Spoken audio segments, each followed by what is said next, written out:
পৃথিবীৰ প্ৰত্যেক পুৰুষে হাৰ ভোগাশ্ৰম কৰে কেবলমাত্ৰ নিজেৰ ভাঞ্জা পুত্ৰ আৰ কন্যাৰ কাৰণে মোৰ যেহেতু এই সংসাৰত কোনোৱেই নাই, গতিকে মোৰ উপাৰ্জনৰ কোনো প্ৰয়োজন নাই। মোৰ উপাৰ্জনৰ কোনো প্ৰয়োজন নাই। আৰে যদি মোৰ কোনোৱেই নাই, যদি মোৰ উপাৰ্জনৰো প্ৰয়োজন নাই, মোৰ দেখোন জীয়াই থকাৰ কোনো উদ্দেশ্য নাই। মোৰ জীয়াই থকাৰ কোনো উদ্দেশ্য নাই।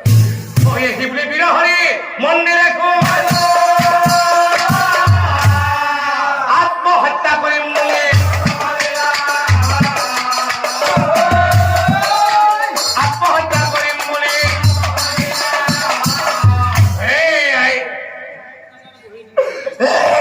চন্দিকা, তুমি ক্ষমা কৰি দিবা। আমার এই বলিদানের কারণে রাজা বিক্রম তুঙ্গক দীর্ঘজীবী করিবা। রাজা বিক্রম তুঙ্গক দীর্ঘজীবী করিবা। আর মরিম বলি বিরহরি খড়গ হাতে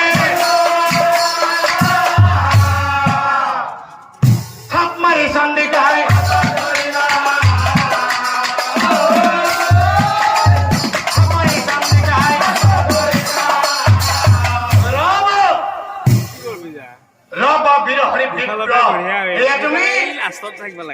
তুমি কি কৰিব ওলাইছা? আত্মহত্যা মহাপাপ কিয় পাহৰি গৈছা?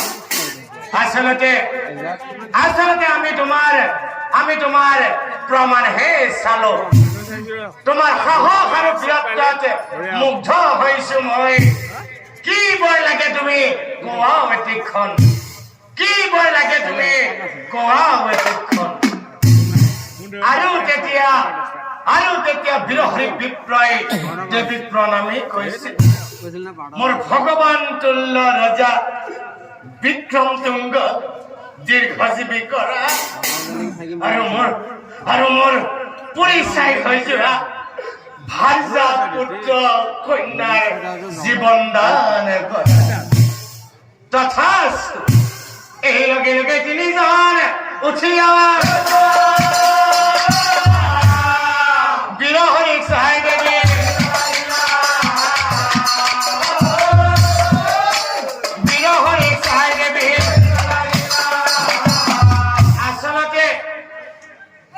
আচলতে কি জানা, বিৰহৰি বিক্ৰম মানুহবোৰে মিছাতেই ভাবি লয়, কিন্তু সেয়া সঁচা নহয়। আসল কথা কি জানা, বিরহরি বিক্রম মানুহৰতে দেৱতাই নাহাই। এই কথা জানিবানে ছয়, এই কথা জানিবানে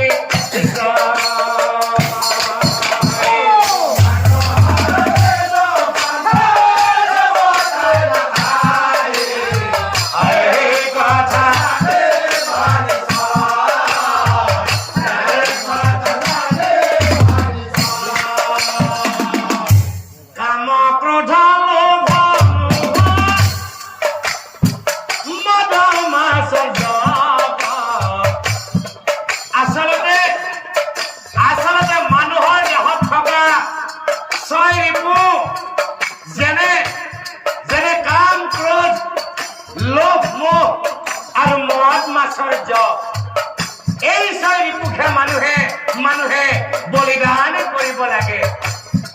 আৰু কিয় কৰিব লাগে জানা? বিৰহৰি বিপ্লৱ কাম ভাৱ মানুহৰ শৰীৰত যেতিয়া প্ৰৱেশ কৰে মানুহ বিবেক শূন্য হৈ পৰে আৰু বিপথে পৰিচালিত হয়। সেয়ে এই কাম ভাবক মানুহে বলিদান কৰিব লাগে।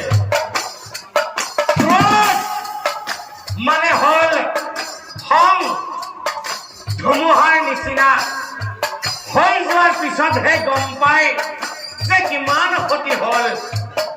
এই ক্ৰোধত পৰি নিজৰ পুত্ৰই পিতৃকে বেয়া কৰি গ'ল। গুৰু শিষ্যৰো চিনাকি নোহোৱা হয়। সেয়ে এই ক্ৰোধত মানুহে বলিদান কৰিব লাগে। লোভেই পাপ, পাপেই মৃত্যু। যি মানুহৰ লোভ বেছি হয় লগে লগে পাপৰ জন্ম হয়। আৰু যি মানুহৰ পাপ বেছি হয় লগে লগে মৃত্যু হয়। সেইকাৰণে এই লোভক মানুহে বলিদান কৰিব লাগে। পুত্ৰ মোহত পৰি ধৃতৰাষ্ট্ৰই কুৰুক্ষেত্ৰ নামত মহাৰণৰ সৃষ্টি কৰিছিল। আৰু সেই ৰণত 100 পুত্ৰই বলিদান হৈছিল। তেনেকুৱা ধৃতৰাষ্ট্ৰ আজিও আমাৰ সমাজতো দুই এজন দেখা পোৱা যায়। অনুৰোধ কৰিছো লগাতকৈ বা জোখতকৈ নিজৰ সন্তানক কোনোদিনেই বেছি মোহ নকৰিব। যদি কোনোবাই কৰি আছে তেনেহলে সেয়া মোহ বা মৰম কৰি থকা নাই, সেয়া নিজৰ শিশুক নিজে হিংসাহে কৰি আছে। আৰু যদি কোনোবাই কৰি আছে তেনেহলে সেই ধৃতৰাষ্ট্ৰৰ পুত্ৰ দুৰ্যোধনৰ নিচিনাই হব। সেইকাৰণে এই মোহক মানুহে বলিদান কৰিব লাগে। মদ মানে হল অহংকাৰ। যাৰ শৰীৰত থাকে সেই মনুষ্যৰ হৰিনাম মুখেৰে নোলায়। আৰু যি মানুহৰ হৰিনাম মুখেৰে নোলায় সেই মানুহ কোনো কাৰণতেই স্বৰ্গত স্থান নাপায়। এই মানুহ নৰকতহে স্থান পায়। সেইকাৰণে এই অহংকাৰক মানুহে বলিদান কৰিব লাগে। মাছালটো মানে হল চঞ্চলতা। এই চঞ্চলতাৰ কোবাৰ খুঁটত ধৰি দি বহু নাৰীয়ে নিজৰ পুত্ৰ, কন্যা, স্বামী, শাহু শহুৰক এৰি অন্য পুৰুষৰ লগত গুচি যায়। আৰু সেই নাৰী অধঃপতনে যায়।